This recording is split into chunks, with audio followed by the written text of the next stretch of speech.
नमस्कार, मैं हूं प्रियंका और आप देख रहे हैं राष्ट्रीय जगत विजन न्यूज। बस्तर संभाग की हजारों महिलाओं को इस माह महतारी वंदन योजना की राशि नहीं मिली। कई नाम सूची से काट दिए गए और अब सरकार उनसे रिकवरी करने की तैयारी में है। विपक्ष का आरोप है कि ये महिलाओं के साथ अन्याय और धोखा है। इस मामले में कांग्रेस प्रवक्ता धनंजय सिंह ठाकुर ने क्या कहा, आप भी सुनिए। भाजपा की सरकार ने बस्तर संभाग के हजारों महिलाओं को इस माह का महतारी वंदन योजना की राशि नहीं दिया है, उनके नाम की छटनी किया है और उनसे अब योजना की राशि की वसूली करने जा रही है। ये तो महिलाओं के साथ अन्याय है, धोखा है। भाजपा जब विधानसभा चुनाव के दौरान महतारी वंदन योजना देने का वादा किया था, तब तो नियम और शर्तें नहीं बताई थी। ये नहीं कहा था कि कौन महिलाएं इस योजना के पात्र होगी, कौन अपात्र होगी। ये तो सरासर धोखा है। विधानसभा चुनाव के दौरान 1 करोड़ फॉर्म भरवाए थे और 70 लाख लोगों को दे रहे हैं।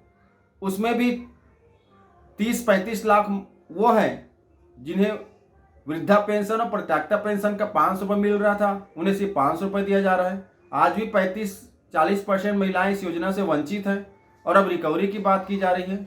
असल मायने में भाजपा का चरित्र वादा खिलाफी करना है और महतारी वंदन योजना की राशि देने में अब सरकार की सांसें फूल रही है। कांग्रेस पार्टी मांग करती है कि प्रदेश के सभी महिलाओं को महतारी वंदन योजना की राशि दिया जाए और रिकवरी बंद किया जाए।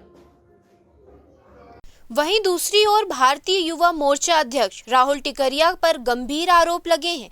एक युवती ने प्रेस वार्ता कर बताया कि टिकरिया ने शादी का प्रलोभन देकर यौन उत्पीड़न किया जब वे नाबालिग थी। आरोप गंभीर है, लेकिन भाजपा संगठन अब तक चुप है। सवाल उठ रहे हैं, क्या बेटी बचाओ का नारा सिर्फ नारों तक सीमित है और आखिर क्यों टिकरिया पर पॉक्सो एक्ट के तहत मामला दर्ज नहीं किया गया है।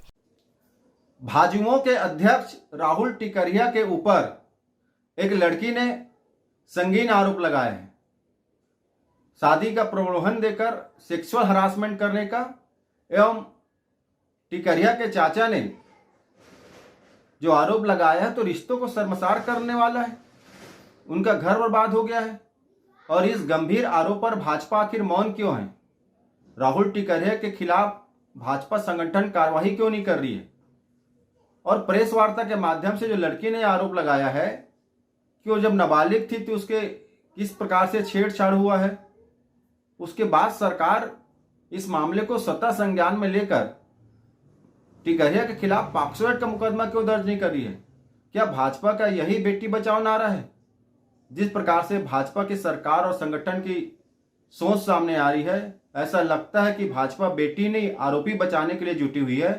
कांग्रेस पार्टी मांग करती है कि राहुल टिकरिया पर लगे आरोप पर कार्रवाई की जाए। फिलहाल इस खबर में इतना ही। देश प्रदेश के खबरों से अपडेटेड रहने के लिए हमारे चैनल को सब्सक्राइब करें और नए खबरों की नोटिफिकेशन के लिए बेल आइकॉन जरूर दबाएं। नमस्कार।